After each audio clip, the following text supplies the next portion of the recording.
Boa noite, internautas. Boa noite, usuários do portal Sesc SP. Começando a transmitir agora os primeiros momentos da festa da 39ª edição do Festival Melhores Filmes do Ano do Sesc, aqui diretamente do Cine Sesc da Rua Augusta. Ao meu lado estão os críticos Miguel Barbieri, à minha esquerda, e o Christian Petermann, que vão participar com a gente dessa conversa sobre o ano de 2012 para o cinema. Vamos começar com as comédias brasileiras. Nós tivemos uma safra grande de comédias do ano passado, algumas, digamos, não muito de bom gosto, outras mais, enfim, mais suaves, mas de qualquer forma houve uma grande sequência de comédias. Então a gente poderia começar por aí, quer dizer, vocês acham que o Brasil tem uma tendência de comédias que vem desde a chanchada, quer dizer, o brasileiro é um povo bem-humorado, engraçado, vocês acham que o gênero voltou está com mais força, há mais público para isso? O bom gosto melhorou ou piorou? Qual é o panorama que vocês fazem das comédias de 2012? Podemos começar com o Christian. Bom, de qualquer jeito, realmente a comédia, ou digamos a Globo chanchada, emplacou, encontrou um público, mas a questão é que as comédias que têm vingado, as comédias que têm tido visibilidade, espaço na mídia, espaço até na televisão, são aquelas que obedecem a uma linguagem extremamente fácil, muitas vezes televisiva, e acabam recorrendo a um humor ou apelativo, ou sexual, ou às vezes chulo, para de repente ter uma comunicação mais imediata, mais direta, o que eu acho ruim. Não o fato de existirem comédias, não o fato das comédias fazerem sucesso, mas que boa parte dessas produções não acredita muito, não confia muito na inteligência, no bom gosto, no bom senso do espectador. Quando a gente repara nas comédias do cinema da retomada, as de maior sucesso, ok, a gente até encontra, Se Eu Fosse Você, um ou dois, que são filmes mais elegantes, mas a maioria é por ali, Cilada.com, E Aí Comeu, o De Pernas pro Ar, 1 e 2, são filmes que trabalham com a sexualidade, com fluidos, com palavrões, com elementos de retorno fácil, garantido, mas nivelado por baixo. Isso realmente não traz nenhum crescimento para o gênero. Agora, não adianta reclamar da comédia em si, a comédia precisa existir para a roda da indústria girar, da indústria brasileira girar. A única coisa é que eu gostaria, por exemplo, de ter um pouco mais de filmes como Muito Barulho por Nada. Não, há muita calma nessa hora, eu sempre troco. Muita calma nessa hora, que é do Felipe Joffre, que é uma comédia bem mais simpática para um público jovem, sem tantas apelações, do que o Cilada.com. Mas, como eu falei, preparem-se, 2013 vem muita comédia por aí, já temos em cartaz o Vai Que Dá Certo, já passou do 1 milhão de espectadores, esse assunto a gente vai voltar. Mas, não sei, você até em especial tem opinião de um dos grandes vencedores do Penetras, etc., que você... assim, eu acho que esse ano... eu acho que essas comédias populares, elas continuaram, elas fizeram sucesso e elas vão ficar aí. Isso é uma permanência, tanto que as continuações estão garantidas. No final desse ano vai ter Até Que a Sorte Nos Separe 2, que foi um dos grandes sucessos. Foi o segundo maior comédia do ano passado, né? É bem provável que tenha os Penetras 2 também, Se Eu Fosse Você 3. Eu particularmente concordo com o Christian que há esse nivelamento por baixo. Mas, de vez em quando, surge alguma coisa que eu acho que pode mudar esse rumo. Eu acho que, embora o Christian tenha falado do De Pernas pro Ar 2, eu acho que ele terminou o ano bem, assim, na comédia nacional. Eu acho que se você comparar com o 1, ele é infinitamente superior. Sem dúvida, sem dúvida. Esteticamente, tecnicamente, o roteiro é mais bem trabalhado, é mais divertido, não é tão vulgar. Então, assim, isso me deu uma certa esperança, já também com uma certa esperança agora no começo do ano, com o Vai Que Dá Certo. Eu acho que o Fábio Porchat é um nome bom, né, para o cinema, faz sucesso na TV, faz sucesso na web, e eu acho que, né, tem acho que 2 ou 3 filmes dele programados para esse ano ainda. Ele andou filmando bastante. Ele andou filmando, está filmando bastante ainda. Então, acho que é um nome que pode emplacar bem em 2012. Mas eu nunca vi algo pior no cinema brasileiro do que Totalmente Inocentes. Totalmente Inocentes e As Aventuras de Agamenon, mas Totalmente Inocentes... As Aventuras de Agamenon eu queria perguntar exatamente esse aspecto. A entrada do Adnet no cinema, ele fez muito sucesso na MTV, está na Globo agora. A minha segunda, eu esqueci do Agamenon, mas a minha segunda seria Os Penetras. Eu acho que ali nos Penetras você tem dois grandes comediantes. Um cineasta ambicioso. Um cineasta bom. Um cineasta né? bom. O Andrusha Waddington é um bom cineasta, mas eu achei os Penetras assim constrangedor. De uma cafajestada. É um filme cafajeste. Resumindo, eu acho um filme cafajeste, assim como é o Totalmente Inocente. Totalmente Inocente. É um filme criminoso. É criminoso. É criminoso. São dois filmes assim que eu abomino. A gente poderia dizer que a tendência na média foi mais do baixo nível do que de comédia inteligente ou não? Eu acho que sim. Sim. É isso que eu tô falando. Sim. Isso que eu tô falando. Eu acho que o De Pernas pro Ar 2 no final do ano deu uma subidinha no nível. E vamos ver agora como se comporta, né? Se bem que a gente já viu um trailer aí de Casa da Mãe Joana 2. E um outro trailer vendo o alugo da Marieta Severo. Vendo o alugo também. Os trailers não estão promissores, mas isso é um assunto posterior. Que vem. E esse 2 do título já indica que faz sucesso, né? Sim, porque se tem uma sequência, é uma coisa rara nos tempos brasileiros. O filme já foi lastimável. E é o Hugo Carvana, né? Assim, aquela coisa ícone do cinema nacional. Tem o José Wilker no elenco, então... Mas o trailer é jogo duro. No caso dos filmes, digamos, mais sensíveis ou mais, enfim, mais apurados, mais bem elaborados, por exemplo, o Gonzaga, de Pai para Filho, que narra a relação do Gonzagão com o Gonzaguinha, né, os ídolos da música brasileira, é um filme que é tido como um exemplo de um filme bem feito, que não é apelativo, embora tenha um apelo popular, porque é o rei do Baião, né, e o filho dele foi muito famoso também. Como vocês veem, além desse filme, o que vocês destacariam como enfim, nessa área do cinema brasileiro, começando pelo Miguel? Eu acho que o Gonzaga é um bom exemplo, né? Eu acho que infelizmente ele não teve o sucesso do Dois Filhos de Francisco, né? Que era a história do Zezé de Camargo e Luciano. Fez 5 milhões, o Gonzaga acho que fez 1 milhão, 1 milhão e pouco por aí. Mas assim, eu gosto, acho uma cinebiografia muito bem contada. Gosto dos atores, acho o Júlio Andrade no papel do Gonzaguinha sensacional. O Xambinho do Acordeão tá parecido Luiz Gonzaga, né? Muito bom Gonzaga. E nessa linha a gente teve também o A Beira do Caminho, que também é do Breno Silveira, que foi um filme também que não aconteceu. Um filme só com músicas do Roberto Carlos, um road movie bem bacana, mas não rolou. A gente teve também Paraísos Artificiais, que é um filme que eu particularmente gosto muito. Votei no melhor aqui do ano. Infelizmente ele não vai estar na programação, mas eu votei nele. Acho um filme moderno, ágil, bacana, bem feito. Fala de raves, fala de um tema que é pouco explorado no cinema nacional, né? Essa coisa da juventude envolvida com drogas. E acho um filme muito bem narrado, assim, nos vários tempos que ele tem. Acho um filme muito bem feito. E tivemos também os Dois Coelhos, que o Christian gosta muito, né? E esse tá na programação, eu já vi tá na programação.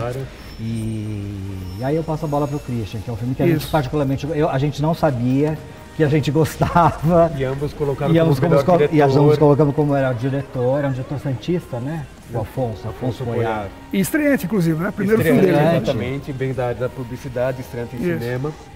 Mas assim... Infelizmente, nós temos uma carência de um certo tipo de filme médio, de tamanho médio, produção média, para atingir um público não muito jovem, não muito velho, etc., que ainda não acontece. Por exemplo, o Gonzaga teria um potencial gigantesco pela popularidade do astro retratado, mas eu acho que, antes de mais nada, foi prejudicado porque todo mundo já soube, à época do lançamento do filme, que a TV Globo exibiria uma versão em minissérie daquela história pouco tempo depois. Em parte isso o prejudicou, mas nós carecemos realmente de filmes que trabalham com dramas classe média, um espectador mais desfocado das grandes margens. Mas, de qualquer jeito, o Miguel realmente destacou A Beira do Caminho, novamente do Breno Silveira, que foi um fracasso inacreditável, considerando que toda a história, todo o roteiro foi construído em cima de canções do Roberto Carlos. Que é o mais popular cantor brasileiro. Imagina, toda a trilha sonora, com clássicos, com grandes sucessos do Roberto Carlos, na boca da Cláudia Abreu, etc. Não aconteceu. E o Dois Coelhos foi uma das primeiras estreias brasileiras do ano passado, estreou em janeiro, fevereiro, bem no começo do ano, e logo de cara eu falei, nossa, já estreou um dos bons filmes brasileiros do ano. e foi um fracasso gigantesco de público e também até de crítica. A crítica até ignorou, em boa parte, o filme porque ele é um filme de gênero.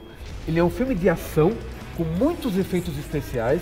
A montagem é anfetamínica, acelerada. É o estilo Guy Ritchie, né? Aquele estilo nervoso uma coisa hollywoodiana e talvez uma coisa um tanto ainda colonialista que nós temos. Quando, de repente, o cinema brasileiro arrisca fazer algo que não tem a cara do cinema brasileiro convencional, que é uma coisa acabada de indústria, de filme de ação, acha-se estranho, não se mexe. Esse é um detalhe que eu gostaria de perguntar. Mas é o caso do Paraísos Artificiais também, também, né? de certa forma, é um de certa filme de forma, nicho, é um filme de com nicho. música eletrônica, droga, juventude. Então, que poderia essa ser um história filme americano, digamos. Ele não tem ser uma identidade brasileira, com certeza. Né? Então, mas existe esse preconceito de que o filme muito bem acabado e muito bem feito, ele tem cara de Hollywood, portanto é ruim. Existe esse Tem preconceito da crítica. Da crítica, eu acredito um filme que de sim. cara hollywoodiana, mas não muito bem acabado, porque a nossa pós-produção está impecável. Melhorou muito, Os nossos filmes estão muito bem acabados. Não é a questão do acabamento, é a questão da embalagem parecer um produto comercial hollywoodiano, como foi totalmente Dois Coelhos. E aí nem o público descobriu porque a mídia não deu bola. E eu fiquei pasmo, é um filme extremamente popular. E quem assistiu depois por indicação só fala, nossa, que coisa ótima. Mas é um preconceito que a gente precisa vencer. Então, por isso que é frustrante um Gonzaga não emplacar tanto, um Paraísos, À Beira do Caminho, Dois Coelhos, não encontrar o seu público. Porque um cinema saudável é aquele cinema que realmente é variado, oferece leque para todos os gostos e é visto por todos esses gostos, não somente as Globo chanchadas. Agora vamos para uma área do cinema, dos filmes mais instigantes, aqueles filmes que criaram mais, digamos, boca a boca e bochicho. Nós temos histórias que não só existem quando lembradas, da estreia da cineasta Júlia Murat, Sudoeste, Eduardo Nunes. Quer dizer, eu queria que vocês falassem um pouco sobre esse cinema, digamos, mais autoral, pelo menos, mais, digamos, fora da curva da indústria, que o Christian pode começar. Assim, meio fora da gaveta, fora do escaninho, assim. Nós temos um cinema autoral, notoriamente já há décadas, muito forte. Goste-se ou não de certos nomes, etc., mas nós temos realizadores e temos propostas estéticas muito boas. E aí, a cada ano, obviamente, sempre um ou outro título acaba se sobressaindo. O Histórias, que você mencionou, da estreante Júlia Murat, filha da Lúcia Murat, é um desses filmes que chegam devagarinho, que de imediato não oferecem tudo que apresentam como proposta e, de repente, como a sua poesia, com seus personagens delicados, poucos personagens no interior, num tempo, no limbo entre algo que aconteceu no passado e uma modernidade que ainda não bateu a porta. Acontece uma história de pequenos detalhes, pequenas nuances, a trilha sonora, os silêncios. A grande atriz Sônia Guedes, num raríssimo papel no cinema. Ela é uma veterana de teatro, uma grande oportunidade em cinema com histórias.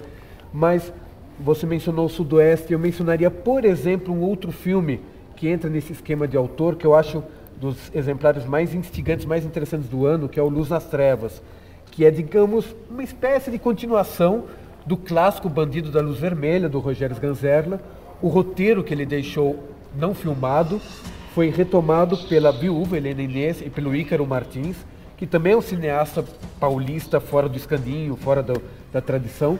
E o Luz nas Trevas tenta, em plenos anos 2010, etc., recuperar aquela irreverência, aquela linguagem atirando para todas as direções, antropofagia pura, vamos absorver todas as referências no Luz nas Trevas, fazendo um filme que eu acho contemporâneo, acho atual, mas fazendo essa ponte a um dos, para mim, clássicos absolutos da cinematografia.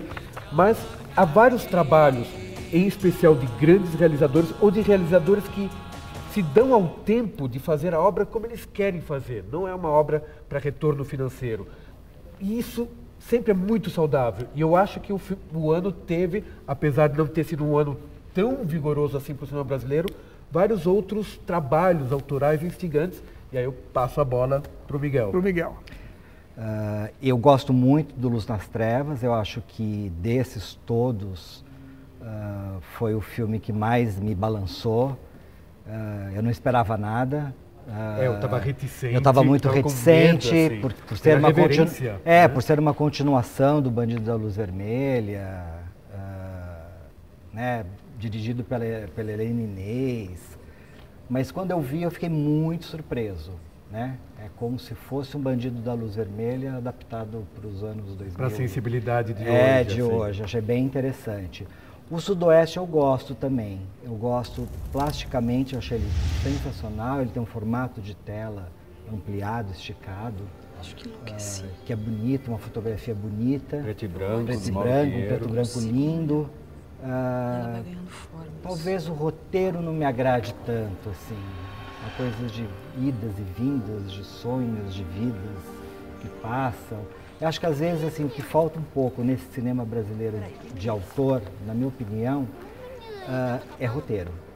Eu acho que a gente tem bons cineastas que eles sabem dirigir atores, sabem técnica, sabem posicionamento de câmera, mas eu acho que falta roteiro. Eu acho que às vezes viajam demais na maionese e é por isso que eu acabo não encontrando um público maior do que o esperado.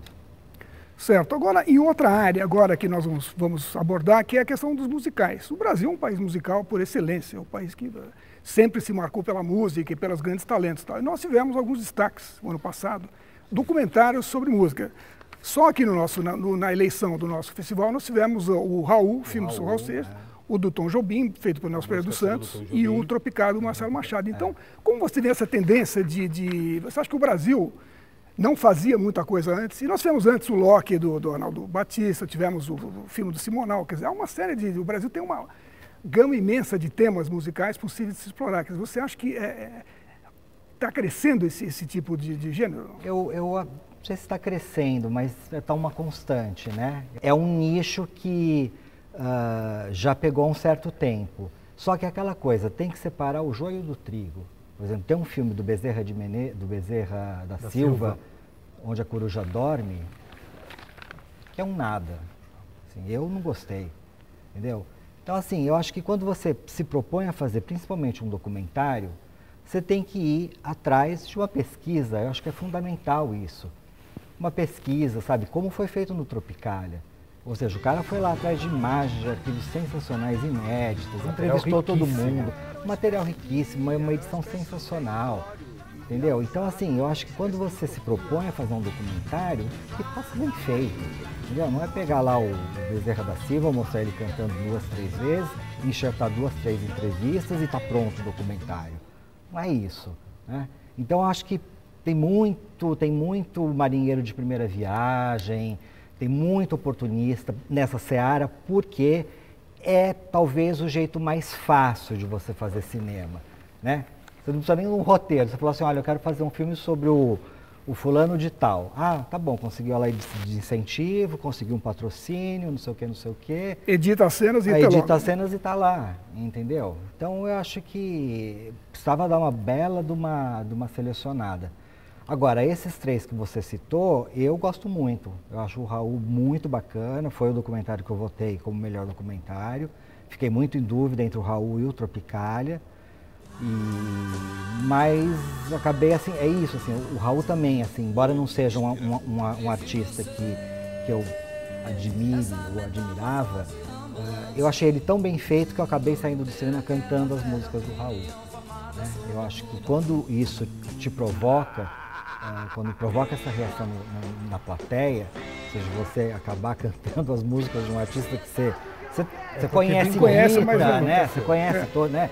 Mas não tem um CD do Raul na minha casa. Então acho que valeu, acho que deu certo, né? E o filme do Tom, do Nelson Pereira dos Santos, eu gosto também. Esse foi o meu preferido. Esse foi o meu preferido como documentário. Pode falar. Mas de qualquer jeito, assim, eu realmente acho que meio se criou um nicho para o documentário musical. Documentário é um gênero bastante aquecido pelas facilidades da acessibilidade digital, pelos formatos menores, mas em especial pela grande musicalidade do nosso país, é óbvio que é um campo maravilhoso para se explorar aí, e desde sucessos medianos e documentários como Vinícius de Moraes, a coisa tem engrenado uma constância. Mas de qualquer jeito, realmente é difícil, quer dizer, você tem que acabar assistindo ou se informando bem para separar o joio do trigo, porque alguns filmes são realmente filmes de cinema que tratam do biografado. Outros são quase reportagens de TV. São filmes Isso, bem mais simplórios que poderiam passar na GNT, Multishow, tem um acabamento só com uma duração um pouco maior. Alguma coisa assim. Mas a questão é realmente você descobrir nesse nicho os verdadeiros trabalhos de cinema que tiveram toda uma proposta de pesquisa, de estética, de construção, de roteiro, como os 3 já citados, que são impecáveis.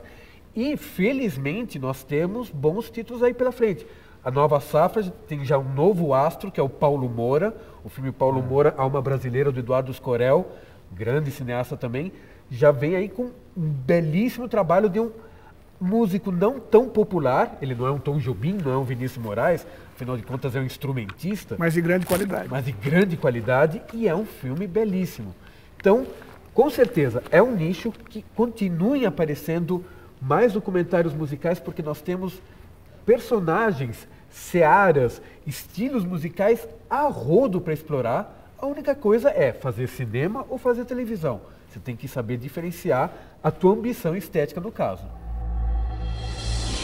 Queria abordar um documentário que marcou muito ano passado, do Wim Wenders, o Pina, que foi um filme que passa a fronteira do documentário para ser uma apresentação do grupo dela e ser um mergulho na vida dela, na arte, e que maravilhou as pessoas. Quer dizer, o que vocês acharam especificamente do Pina nessa área como um documentário? Bom, quase que o Pina não é apenas Pina, é Pina 3D, e isso faz toda a diferença. Primeiro que pela própria natureza cinéfila do Wim Wenders, um cineasta que tem ficha corrida acima de qualquer suspeita, melhores trabalhos, piores trabalhos, mas é um cineasta que ama cinema, ama a linguagem cinematográfica, explorar a linguagem, e tem uma ligação já de longa data com Pina Bausch, e com esse trabalho ele realizou uma homenagem à coreógrafa, a saudosa coreógrafa Pina Bausch, realizou uma obra de cinema tentando traduzir o movimento do corpo, a complexidade, em especial do exercício que a Pina Bausch explorou num cenário urbano, num cenário teatral, em vários ambientes.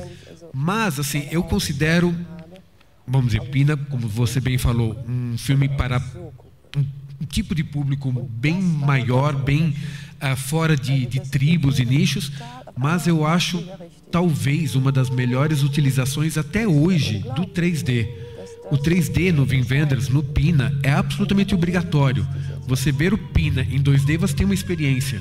Você ver em 3D é uma experiência radicalmente diferente, e é essa a proposta que o Wim Wenders colocou nesse filme. Praticamente entra na cena do espetáculo. Você fica no meio dos bailarinos, dos corpos, você vê a coreografia se configurando. É uma sensação totalmente diferente, como de repente outros filmes inteligentes do 3D, As Aventuras de Pi, A Invenção de Hugo Cabret, colocaram essa tecnologia a bom serviço, não apenas pelo efeito por efeito, mas como linguagem de cinema.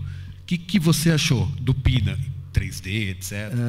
Eu não vi o Pina sem ser em 3D. Então, eu acho que é engraçado assim quando você fala de um filme que você viu em 3D para ver se ele funciona em 2D. Certo. O Pi também, eu vi em 3D. Não vi o Pi. O Pi não funciona eu não vi em 2D. O Pi não né? funciona em 2D. Então, a mesma coisa da Caverna dos Sonhos Esquecidos, né, que estava passando aqui no Cine Sesc. Eu acho do Werner Herzog, dirigido pelo Herzog, também outro alemão, né, da mesma geração até do Wim Wenders.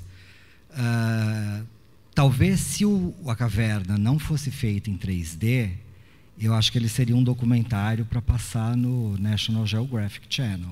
Banal, assim. Né? O Pina, eu não sei, eu não tenho essa resposta. O 3D, conforme o Christian disse, me maravilhou demais. Assim. Eu acho que você entrar dentro daquelas coreografias, participar junto com os dançarinos, né, com o coreógrafo, eu achei bem bacana. Nós falamos dos alemães, Wim Wenders e Herzog, documentários, mas, na verdade, o ano passado teve uma grande presença francesa, digamos, do sucesso. Tivemos o Artista, que ganhou, inclusive, o Oscar, né? E Os Intocáveis também foi um sucesso grande. Como é que vocês veem? É alguma retomada do cinema francês? Existe alguma tendência de conseguir mais público? É um fenômeno? É uma coincidência? Eu particularmente, estou muito animado com o cinema francês. Não só do ano passado, mas os primeiros filmes já desse ano. Teve um filme que estreou semana passada que se chama Sejam Muito Bem-vindos. Teve um maravilhoso do François Ozon que chama Dentro da Casa. Que ainda está em cartaz. Está em cartaz, estreou semana passada, é muito bom. Eu acho que está uma boa safra, assim. Eu acho que, mesmo do ano passado, essa vitória do artista no Oscar não foi à toa. Para falar a verdade, eu fiquei um pouco em dúvida de qual que eu gostava mais, se era do artista ou do Hugo Cabret. Mas, no final das contas, eu gostei da vitória do artista para dar um tapa de pelica, com luva de pelica em Hollywood. Né? E é curioso um filme francês mudo, né? Porque normalmente o francês é verborrágico, ele gosta branco, né? Com uma homenagem ao cinema, né? Então, eu acho que isso foi muito bom. E o sucesso dos Intocáveis, eu já previa. Não sei se o Christian já previa. Porque é aquele tipo de filme que não tem ninguém que não goste. É um filme que você sai contente, é um filme que você sai feliz, é um filme que você fala que bom filme que eu vi. Independente das qualidades dele ou não, né, das concessões sentimentais dele ou não, eu acho que é um filme muito redondo, é um filme que conta uma história verídica de superação, né, tanto do rico, que é tetraplégico, quanto do negro, que vem da periferia, é pobre, malandro. Eu achei um filme muito legal. Achei estranho a França não ter... não, a França indicou o Oscar, né? O que eu achei estranho é que chegou, mas o Oscar não escolheu, né? Não foi finalista. Não foi o finalista, E achei estranho isso, porque é a cara do Oscar, né? Mas eu estou muito contente com o cinema francês atual. Eu acho que deve vir muitas coisas boas por aí, vem coisas boas. E acho que o ano passado também, acho que teve aquele Minhas Tardes com Marguerite também, acho que foi do ano passado, foi um filme que eu gostei muito, com Gerard Depardieu. Eu acho que sim, eu acho que estamos numa boa safra. Christian? Eu não saberia dizer se estamos numa boa safra, porque, antes de mais nada, o que a gente acaba assistindo é uma facção mínima, uma porcentagem mínima da produção francesa, que é uma produção das europeias, das mais numerosas, das mais estáveis, que tem uma roda industrial que funciona por si. E é um cinema que sempre se bastou com muito cinema autoral e também com muito cinema comercial. Um cinema comercial que raramente chega a países não francófilos. Mas, por exemplo, o sucesso do Intocáveis, que foi gigantesco lá e foi começando a vencer fronteiras na Europa, etc., era realmente a crônica de um sucesso anunciado, pré-anunciado.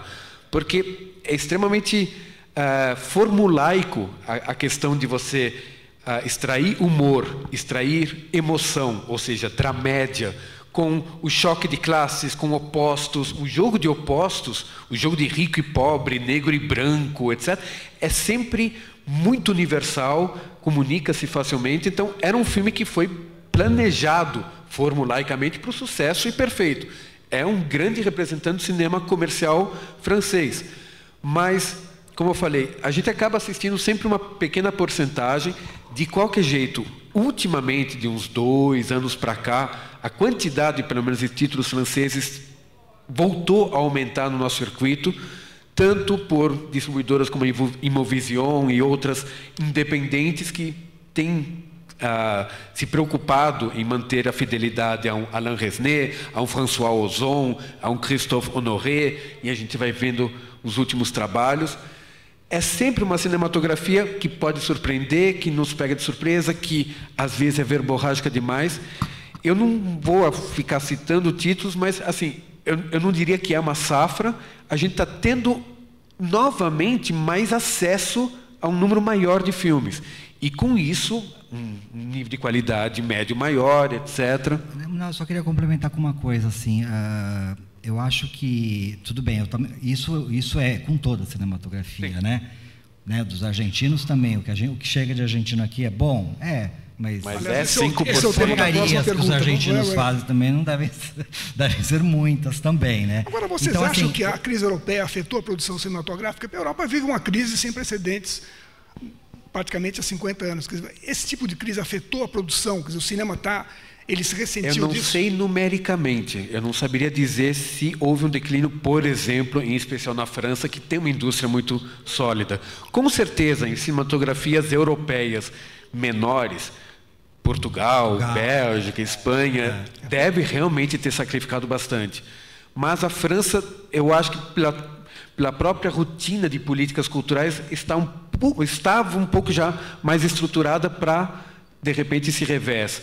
Eu realmente não tenho estatísticas para ver se houve um decréscimo, houve uma desaceleração, mas de qualquer jeito, eu imagino antes de mais nada que o público tenha diminuído, que de repente o Intocáveis foi um gigantesco sucesso. Agora imagina esse sucesso antes de 2008.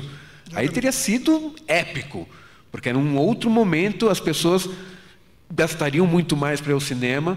Mas eu, infelizmente, realmente não tenho estatísticas para provar. Agora, eu imagino que sim, é imediato.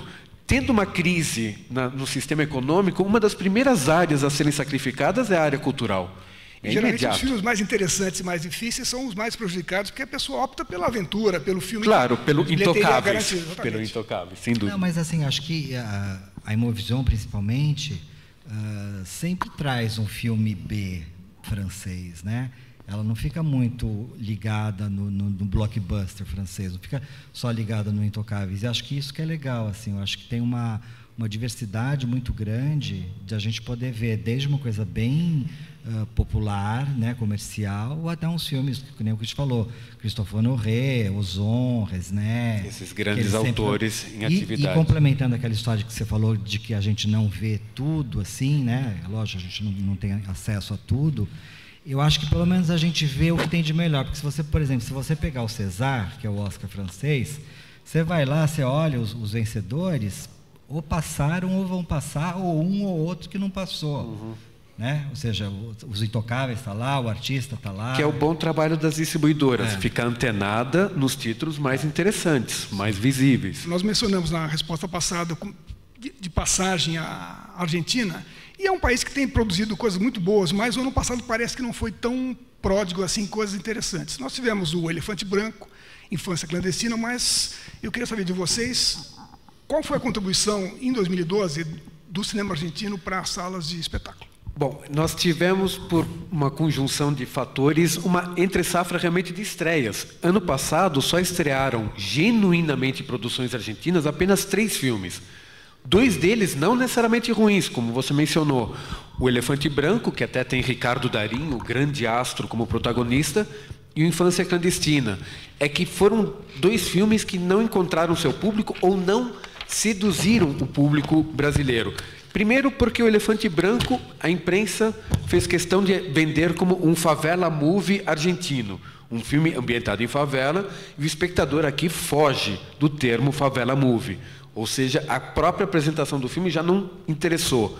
Infância Clandestina, mesmo sendo o filme que a Argentina indicou para o Oscar de filme estrangeiro, também é um filme sobre a ditadura militar, mesmo protagonizado por um garoto, mas acabou não sendo bem lançado pela distribuidora, não teve tempo de permanência para dar um boca a boca. E o terceiro era uma comédia romântica, Meu Primeiro Casamento, que foi o maior sucesso de bilheteria na Argentina em 2011, e aqui ninguém viu. Mas não é problema com a produção argentina, é com o que a gente acabou vendo. É que a gente até criou um parâmetro um pouquinho mais exigente, porque eles fizeram filmes muito bons, então nós estamos já a gente sempre eu sempre tiro o chapéu para o cinema argentino, assim, por mais que seja um pouco mais fraco, tipo o Elefante Branco, que eu não gosto muito, mas eu sempre acabo tirando. Semana passada também estreou um filme chamado O Último Elvis, filme pequeno, que foi 2 atores... fracasso gigantesco, ele está sendo arrancado praticamente. Mas é um bom filme, né? Sim. Um bom filme. E agora vamos para uma área do filme cabeça, aquele filme hermético de roteiro difícil para um público muito específico. Nós tivemos algumas exibições interessantes, o Cosmópolis, do David Cronenberg, que é um cineasta tradicionalmente dessa área, o Holy Motors, do Leos Carax, e, por exemplo, o Fausto, do Alexander Sokolov.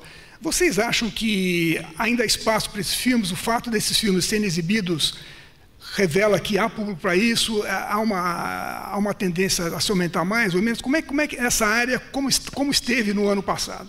Com certeza tem público para filme cabeça. Tem um monte de estudante universitário que adora, que vai, que prestigia.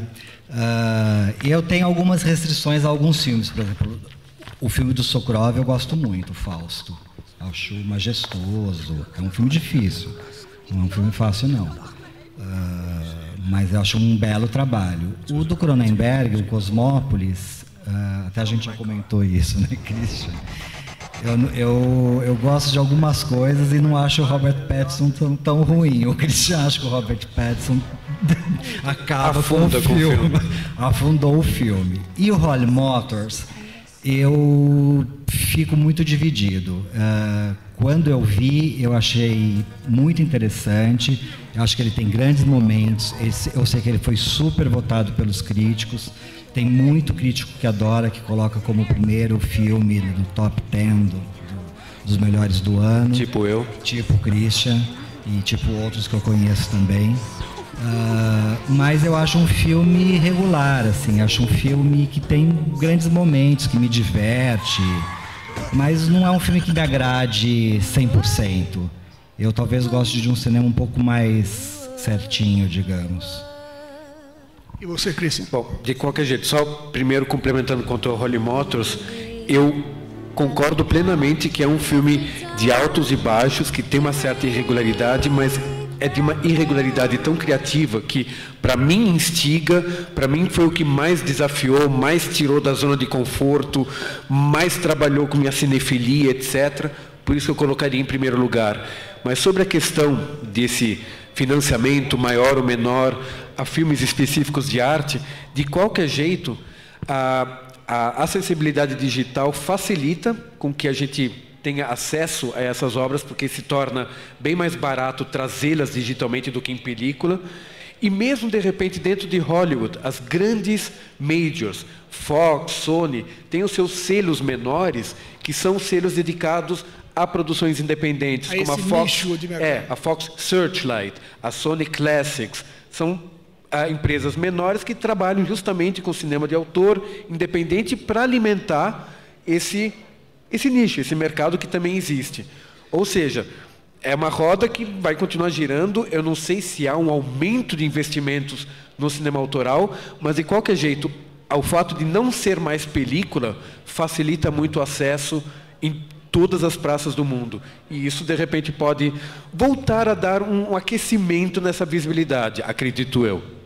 Deixa eu só fazer uma parte. Não, quando eu falei que eu gosto de um cinema mais certinho, talvez as pessoas podem me interpretar de uma maneira errada, assim, não que eu goste daquele cinema americano tradicional. Eu acho que a gente não colocou você não citou nessa lista, o Christian já falou qual foi o melhor filme dele, que foi o Holly Motors, mas eu não falei qual foi o meu, que foi A Separação, né? Ou seja, eu acho que A Separação foi o filme que mais me instigou o ano passado, e é um filme iraniano.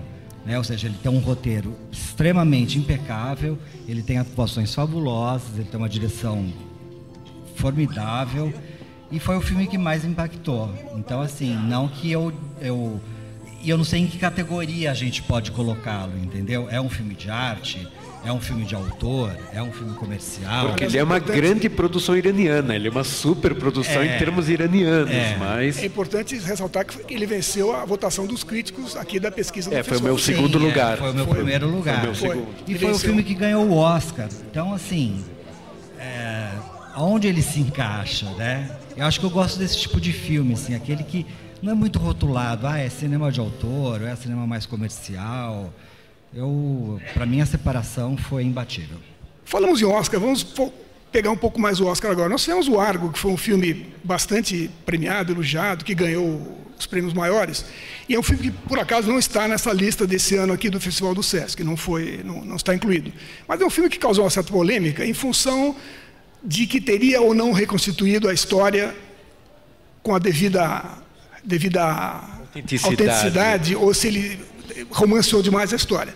Então, eu quero saber de vocês, esse filme, ele é um filme de ação, é um filme, digamos, exaltador da CIA e do governo americano, é um filme enfim, de aventura. Como vocês veem esse fenômeno de se pegar aspectos políticos, fatos políticos e transformar em um filme de ação? Para mim, o grande sucesso do Argo junto ao público, a crítica e a repercussão que ele teve foi justamente o fato de ele ser um filme de entretenimento até, porque ele é uma trama de ação, um thriller, um filme que conta uma corrida contra o tempo. Ele tem uma subtrama política dominante, real ou não real, um pouco ficcionalizado ou não, mas é uma situação política consistente e que tem reminiscências ainda hoje em todas as suas derivações. E antes de mais nada, que é uma justificativa plena para a premiação, é um filme metalinguístico, é um filme que fala bem do próprio cinema, escolhe o cinema como uma solução, como um companheiro, um instrumento perfeito para você chegar a uma meta. Ou seja, é um filme que mexe com política, mexe com entretenimento, mexe com cinema, valoriza o cinema, e dirigido por um assumido democrata. Ben Affleck há anos faz campanhas democratas, trabalha com profissionais democratas, ou seja, também foi um timing perfeito do Argo surgir com reeleição do Barack Obama, tudo ao mesmo tempo. E é um bom filme de entretenimento, é um bom filme de conteúdo. Eu tenho sérias reservas aos 5 minutos finais, mas é um filme que tem todos esses elementos que vingaram, que deram certo. Eu adoro. Para mim foi o meu terceiro filme mais preferido. Acho uma pena ele não estar aqui na retrospectiva do Cine Sesc. Acho um preconceito da crítica, não acho nem do público. Acho um preconceito da crítica de não ter colocado ele entre os 5, porque a gente tinha o direito de votar em 5 filmes, né? E desde a primeira vez que eu vi, eu sempre gostei e sempre entendi a proposta dele, que era fazer um thriller baseado numa história verídica, extremamente atual, mesmo tendo ocorrido em 1979, 1980. O que eu gosto do Argo também é isso que o Christian falou, que é essa metalinguagem, essa história do cinema, ou seja, ele usa o cinema para a missão dele, né, para a missão que ele tem que fazer. E não deixa de ser uma homenagem ao cinema. Eu acho um filme, né, eu acho um filme perfeito, assim. Eu gosto demais do Argo, assim. Gosto mesmo. Nunca torci tanto nos últimos Oscars, acho que eu nunca torci tanto para um filme ganhar o Oscar de melhor filme quanto esse ano. Então o prêmio foi merecido, na sua opinião foi... Tirando os 5 minutos finais. Então, mas os 5 minutos finais, os 5 minutos finais é cinema, entendeu? Ok. Os 5 minutos finais é cinema, não é verdade. Vamos agora falar um pouco de animações. É uma área que tem crescido tremendamente nos últimos tempos. E no ano passado nós tivemos o Valente, Frankenweenie, Era do Gelo 4, que mostram sucesso, o Hotel Transilvânia. Como vocês veem as animações do ano passado? Eu acho que as animações cada vez mais estão evoluindo a um patamar de que o público vai preferir ver a animação e vai deixar o live action de lado, assim. Eu acho que a Pixar esse ano vem com Universidade de Monstros, já está se falando agora da continuação do Procurando Nemo. Procurando Dory. Então eu acho e o que eu acho interessante também é que outros estúdios estão entrando na parada, né? Por exemplo, o Valente, que ganhou o Oscar, para mim não foi o melhor desenho animado do ano passado. Eu gostei mais de Piratas Pirados e Hotel Transilvânia, que são da Aardman, uma produtora inglesa, né? Fez o Wallace and Gromit, né? Fuga das Galinhas. E acho legal isso, ou seja, acho que quanto mais animações bacanas como essas, melhor. O Christian tem outra opinião, né, Christian, sobre as animações? Os meus favoritos são o do Frankenweenie, Tim Burton, uma animação assumidamente em preto e branco, reminiscente de toda a devoção dele ao cinema fantástico, ao cinema de gênero. E nesse ritmo, Hotel Transilvânia, Frankenweenie, eu gosto muito do Paranorman, que é extremamente divertido, um filme que desce redondo, que inclusive, assim, eu sempre destaco, é a primeira produção de animação de grande distribuidora que tem um personagem homossexual assumido, que ninguém deu destaque, é uma grande produtora por trás de um desenho para todas as idades, com um personagem interessante homossexual, mas como ele falou, a animação cada vez mais tem uma técnica e, em especial, roteiros maravilhosos. A animação raramente te frustra, em especial esses títulos de ponta.